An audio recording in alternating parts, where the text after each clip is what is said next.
கீதம் வசந்தராகம் என்றும் உற்சாகமே அன்பு ஒன்றாகிடவே புது வாழ்வின் வழியாகவே ரேடியோ அமெரிக்கா என்றும் உங்களுடன் ரேடியோ அமெரிக்கா என்றும் உங்களுடன் என்றும் உங்களுடன்.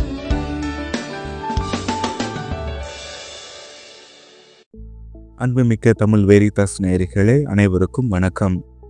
புனிதர்களை பற்றி நாம் இந்த நிகழ்ச்சியில் பார்த்து கொண்டிருக்கிறோம். கடந்த பதிவில் புனித பெனடிக்ட் அவர்களை பற்றி நாம் பார்த்தோம்.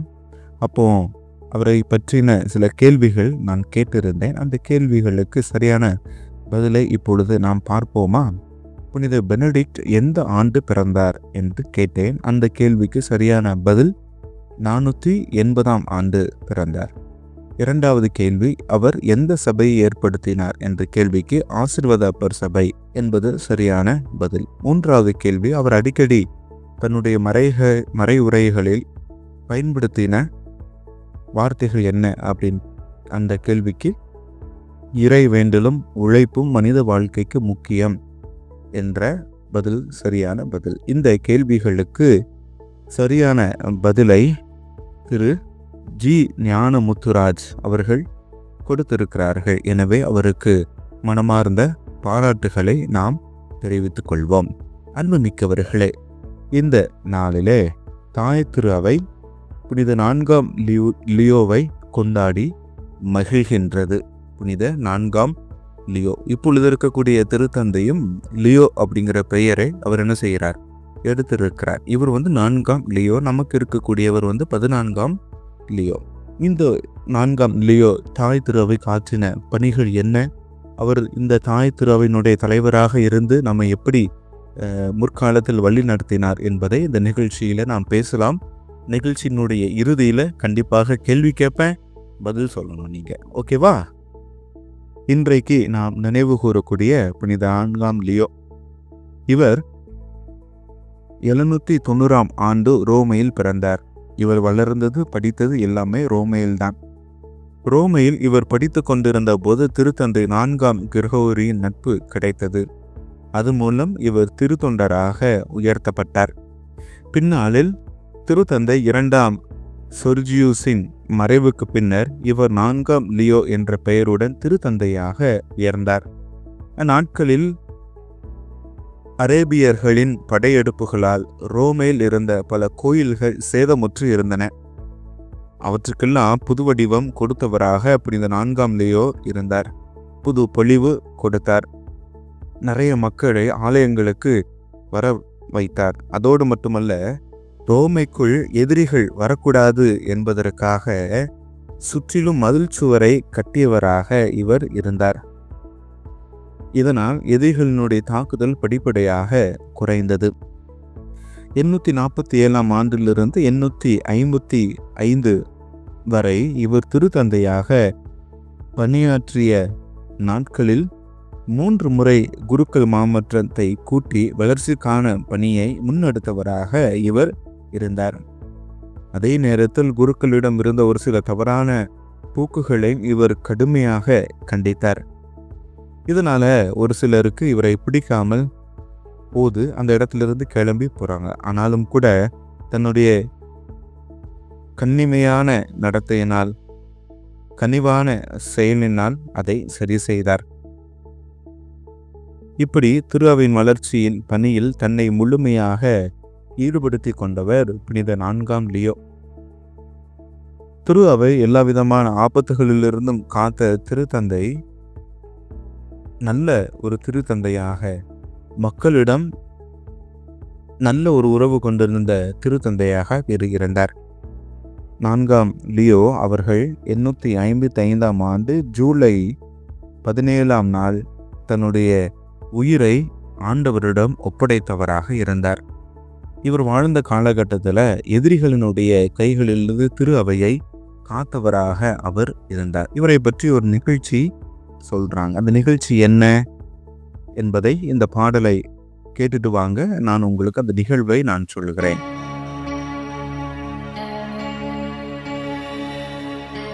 இரக்கம் நிறைந்த தெய்வமே,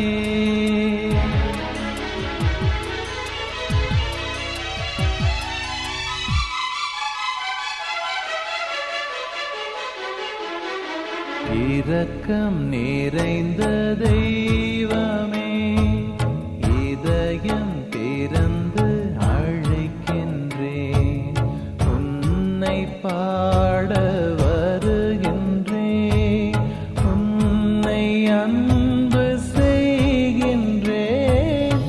இரக்கம் நிறைந்த தெய்வமே, இதயம் திறந்து அழைக்கின்றேன்.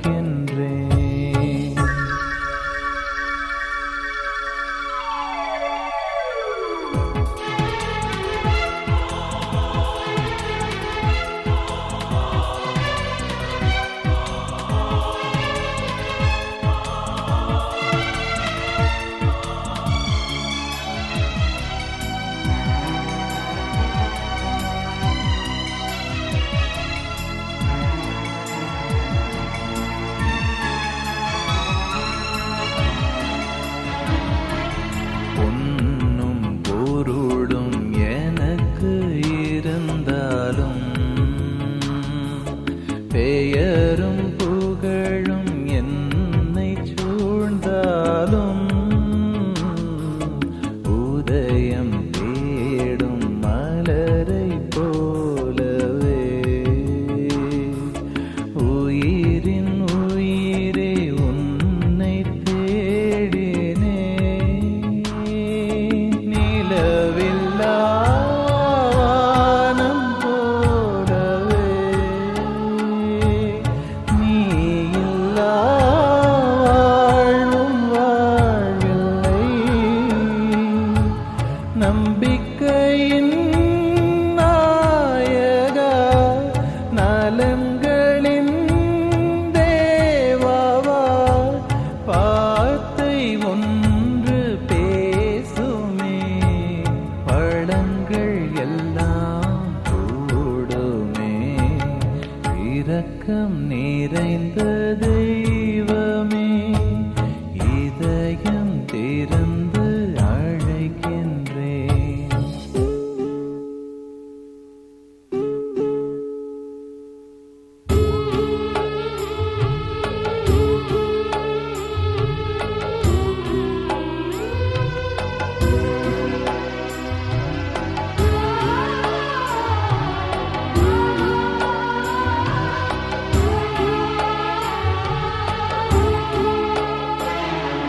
தேடும் உலக செல்வம் நிறைந்தாலும், பதவி பட்டங்கள் உயர்வை தந்தாலும், அலைகள் ஓயா கடலை போலவே, அன்பே உனது அருளை வேண்டினே, தாயில்லா குழந்தை போலவே, தவிக்கின்றேன் ஏக்கம் போக்குமே, முழு முதல் இறைவனே, மூவொரு வேந்தனே, காலம் கடந்த தேவனே, உன் கருணை ஒன்றே போதுமே. இரக்கம் நிறைந்த தெய்வமே, இதயம் திறந்து அழைக்கின்றேன், உன்னை பாட வருகின்றேன், உன்னை அன்பு செய்கின்றேன். இரக்கம் நிறைந்த தெய்வமே, இதயம் திறந்து அழைக்கின்றேன். அன்புக்குரியவர்களே, புனித 4ஆம் லியோவை பற்றி நாம் பார்க்கிறோம். இவர் தாய் திருவைக்கு ஒரு பாதுகாவலராக இருந்தார். இவரை பற்றின ஒரு நிகழ்ச்சி என்ன அப்படின்னு சொன்னா, இன்சிடியோ டி போர்ஹோ என்று சொல்லக்கூடிய ஒரு புத்தகத்துல 4ஆம் லியோவை பற்றி சில குறிப்புகள் இருக்கு. அப்போ ஒரு நிகழ்வு நடக்குது. என்ன நிகழ்வு நடக்குது அப்படின்னு சொன்னா, ஒரு சமயம் ரோமை நகரமானது தீப்பற்றி எரிந்தது. மக்கள் எல்லாம் செய்வது அறியாது திகைத்து போயிருக்கக்கூடிய நேரத்துல இந்த 4ஆம் லியோ திருத்தந்தையாக அவர் இருந்தார். அப்போ என்ன செய்தார் அப்படின்னு சொன்னா, கோவிலில் முழந்தால் படியிட்டு இறைவனிடம் பல மணி நேரங்களாக உபவாசித்து தண்ணீர் அருந்தாமல் உணவு உட்கொள்ளாமல் ஜெபிக்க தொடங்கினார். ஆண்டவர் அவருடைய ஜெபத்தை கேட்டார். அவர் இறைவனிடம் தொடர்ந்து பேசிக்கொண்டே ஜெபித்து கொண்டே இருந்த காரணத்தினால் ரோமையை பற்றி எரிந்து கொண்டிருந்த அந்த தீயானது அப்படியே அணைந்து போனது. இதை கண்ணார கண்ட மக்கள் 4ஆம் லியோ மீது ஒரு பற்றுறுதியை வைத்தார்கள், நம்பிக்கை வைத்தார்கள். இவர் வழியாக ஆண்டவர் செயலாற்றுகிறார் என்ற உன்னதமான நம்பிக்கையை அவர்கள் பெற்றுக்கொண்டார்கள். அத்தகைய மாபெரும் ஜெப மனிதராக, இறைவனிடம் எப்பொழுதுமே உறவு வைத்திருக்கக்கூடிய ஒரு மாபெரும் திருத்தந்தையாக புனித 4ஆம் லியோ வாழ்ந்தார் என்பது நமக்கு ஒரு மகிழ்ச்சியூட்டும் செய்தியாக இருக்கிறது. அன்புக்குரியவர்களே, இந்த நாளிலே இவர் நமக்கு சொல்லக்கூடிய செய்தி என்ன அப்படின்னு நம்ம பார்க்கிற பொழுது, இறைவனிடம் நாம் நம்பிக்கை வைக்கிற பொழுது, இறைவனுடைய துணையை நாம் நாடுகிற பொழுது, அந்த இறைவன் நமக்கு எல்லாத்தையும் தருவார் என்பது இவருடைய வாழ்க்கையிலிருந்து நாம பார்க்கிறோம். அதைத்தான் பவுலடியார் பிலிப்பியருக்கு எழுதிய திருமுகம் 4வது அதிகாரம் 13வது வசனத்தில் சொல்கிறார். எனக்கு வலுவூட்டுகிற இறைவனின் துணை கொண்டு எதையும் செய்ய எனக்கு ஆற்றல் உண்டு அப்படிங்கிற வார்த்தை புனித லியோ 4ஆம் லியோ அவருடைய வாழ்க்கையில மெய்யானது என்பதை இந்த நிகழ்ச்சி வாயிலாக, இவருடைய வாழ்க்கையின் வாயிலாக நாம் புரிந்து கொள்ளலாம். எனவே அன்புக்குரியவர்களே, இன்றைக்கு 4ஆம் லியோவை நினைவு கூர்ந்து கொண்டாடக்கூடிய நாம், இவரை போல நாம் வாழ்ந்து கொண்டிருக்கக்கூடிய இந்த வாழ்க்கையில் எனக்கு வலுவூட்டுகிற இறைவன் என்னோடு இருக்கிற பொழுது எந்த தீங்கும் என்னை ஒன்றும் செய்யாது என்ற நம்பிக்கையில் வாழ முயற்சி எடுப்போம். ஆண்டவர் உங்களை ஆசீர்வதிப்பார். கேள்விகளுக்கு போலாமா?